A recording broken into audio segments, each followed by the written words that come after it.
அந்த ரிப்போர்ட்டில் வந்து டிஎன்ஏ டெஸ்ட் பண்ணும்போது 2 பேருக்குமே வந்து பண்ணுவாங்க. 2 பேருக்குமே பண்ணும்போது வந்து பார்த்திங்க அப்படின்னா அந்த குழந்தை இவரது தான் அப்படின்னு வந்துருச்சு அப்படின்னு சொன்னால், தேவையில்லாமல் ஏதாவது ஒன்று சொல்லிட்டேன் அப்படின்னா நான் வந்து பிரச்சனையில் வேறு விதமாக வந்து மாட்டிக்கூடாது.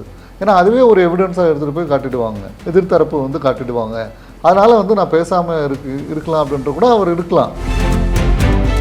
அடுத்த கட்டம் வந்து பார்த்திங்க அப்படின்னா, ஜாய் கிறிஸ்டல்லா அவர்கள் வந்து சொன்ன என்னை ஏமாற்றிட்டாரு, என்னை சீட் பண்ணிட்டாரு அப்படின்ற மாதிரி அவங்க வந்து வேறு ஏதாவது இன்னொரு ஸ்டாண்ட் எடுத்தாங்க அப்படின்னா அது இன்னும் விபரீதங்களாக வந்து போய் முடியும்.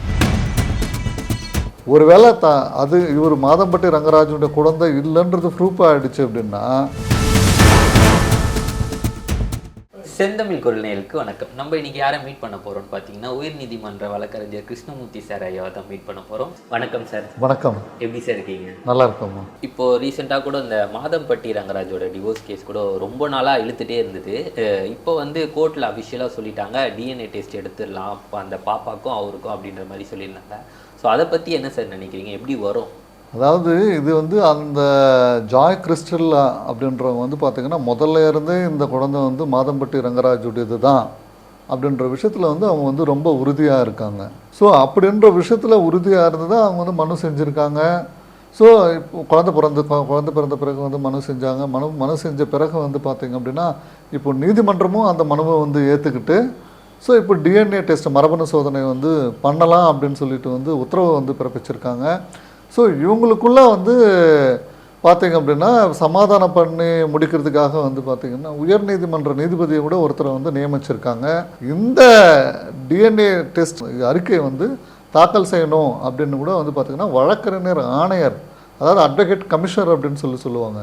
ஸோ அவங்க மூலிமா வந்து பார்த்திங்க அப்படின்னா இந்த டிஎன்ஏ டெஸ்ட்டெல்லாம் வந்து ராஜீவ்காந்தி ஹாஸ்பிட்டலில் வந்து பண்ணி அதனுடைய ரிப்போர்ட்டை வந்து பார்த்திங்கன்னா அட்வொகேட் கமிஷனர் மூலிமா, அதாவது வழக்கறிஞர் ஆணையர் மூலிமா வந்து ரிப்போர்ட் வந்து இந்த உயர்நீதிமன்ற ஓய்வு பெற்ற நீதிபதியின் முன்னாடி வந்து தாக்கல் செய்யணும் அப்படின்ற மாதிரி இப்போ வந்து உயர்நீதிமன்றம் வந்து உத்தரவு போட்டிருக்காங்க.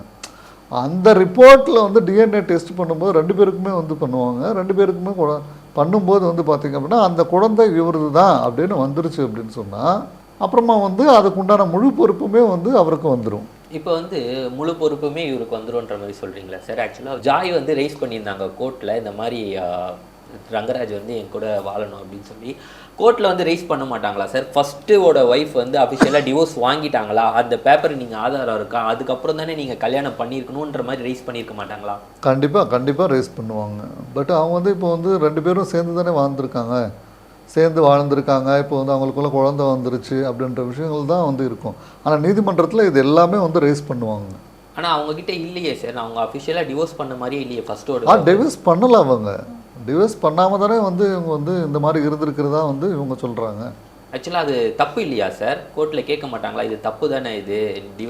கண்டிப்பாக அது எல்லாமே வந்து கேட்பாங்க.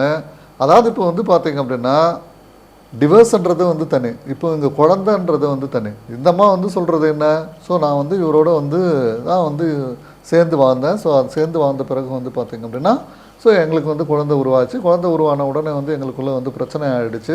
கொஞ்ச நாள் எனக்குள்ளே வந்து பிரிஞ்சுட்டு இருந்தார். அதுக்கப்புறம் தான் எனக்கு தெரிய வந்தது, ஸோ இந்த மாதிரி அவருக்கு ஏற்கனவே கல்யாணம் ஆகி இந்த மாதிரிலாம் இருக்குது அப்படின்ற மாதிரி தான் சொல்கிறாங்க.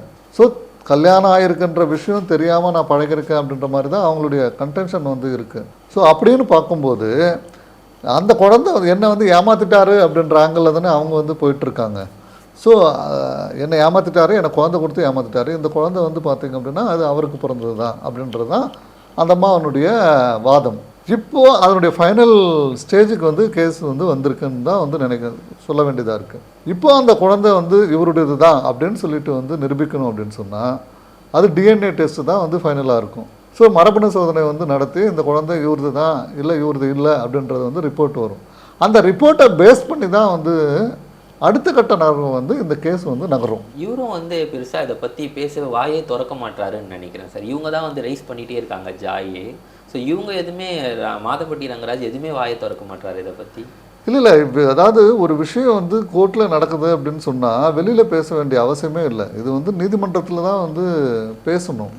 ஜென்ரலாக எந்த ஒரு வழக்காக இருந்தாலும் சரி அது நீதிமன்றத்தில் தான் பார்த்துக்கணும்னு சொல்லிட்டு அவர் வந்து ஒரு வேளை எப்படி வேணாலும் நடக்கலாம். ஒன்று நான் கோர்ட்டில் பேசிக்கிறேன், இல்லை வெளியில் வந்து பேசினா நான் வந்து தேவையில்லாமல் ஏதாவது ஒன்று சொல்லிட்டேன் அப்படின்னா நான் வந்து பிரச்சனையில் வேறு விதமாக வந்து மாட்டிக்கூடாது. ஏன்னா அதுவே ஒரு எவிடன்ஸாக எடுத்துகிட்டு போய் காட்டிடுவாங்க, எதிர்த்தரப்பு வந்து காட்டிடுவாங்க. அதனால் வந்து நான் பேசாமல் இருக்கலாம் அப்படின்ற கூட அவர் இருக்கலாம். ஸோ எல்லாத்துக்குமே வந்து வாய்ப்புகள் இருக்குல்ல. ஸோ இவங்க ரைஸ் பண்ணோன்னே அவங்க ஃபர்ஸ்ட் ஒய்ஃப் கூட ரைஸ் பண்ணலாம்ல சார், இவர் வந்து எனக்கு எதுவும் டிவோர்ஸ் ஆகலை, அதுக்குள்ளே என்னையும் இவர் ஏமாத்திட்டாரு அப்படின்ற மாதிரி அவங்களும் ரைஸ் பண்ணலாம். இல்லை, அவங்க 2 பேரும் ஒன்றா தானே சேர்ந்து வர்ற மாதிரி தெரியுது. ஸோ அவங்களுக்குள்ள எந்த வித பிரச்சனையும் இருக்கிற மாதிரி தெரியல, இது வரைக்கும் தெரியல.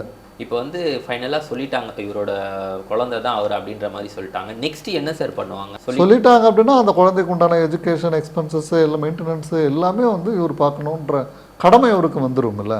குழந்தைக்கு வந்து தந்தை செய்ய வேண்டிய அத்தனை கடமைகளும் இவர் வந்து பாதுகாவலனாக இருந்து செய்ய வேண்டிய கடமை இவருக்கு வந்துடும்.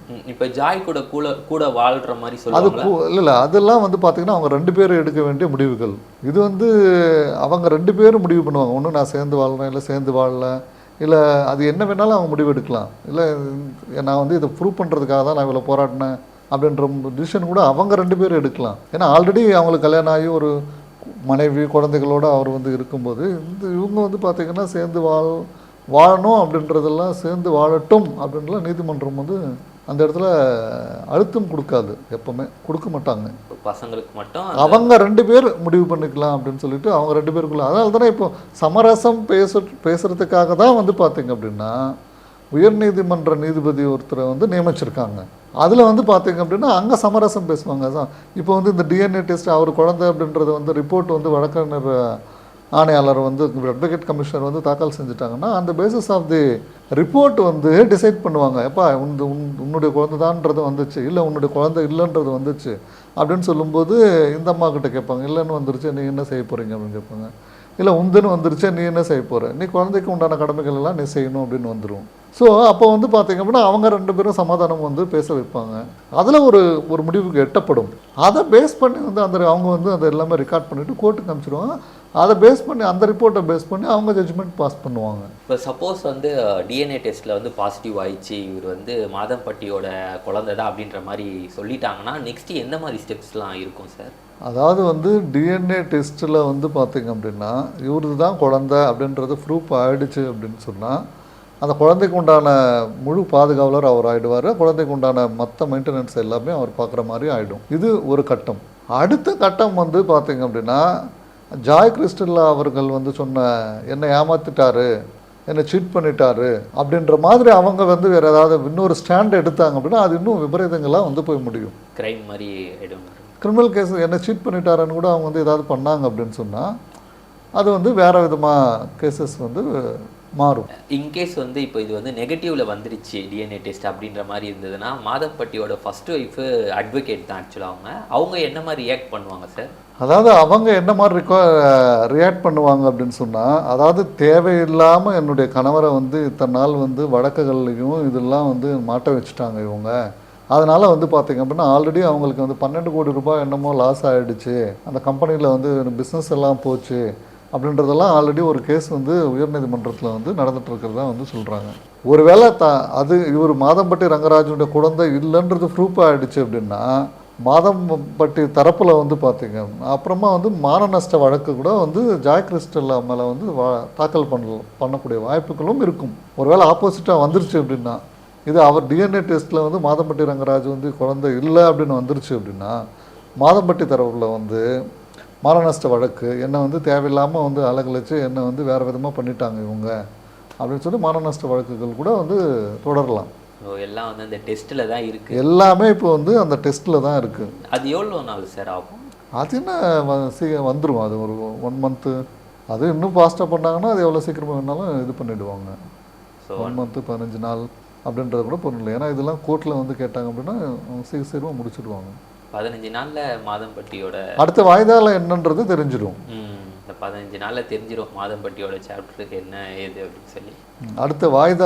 அடுத்த வாய்தா கேஸ் வருது இல்லையா, அதுக்குள்ளே இவங்க வந்து இங்கே டிஎன்ஏ டெஸ்ட்டு போய் எல்லா ரிப்போர்ட் வந்து தாக்கல் செஞ்சுட்டாங்க அப்படின்னா அடுத்த ஒரு 2-3 மாதத்துலையோ இல்லை 1 மாதத்துலையோ தெரியலாம். ஸோ எங்களுக்காக இவ்வளோ நேரம் டைம் ஸ்பெண்ட் பண்ணதுக்கு ரொம்ப நன்றி சார். நன்றிம்மா.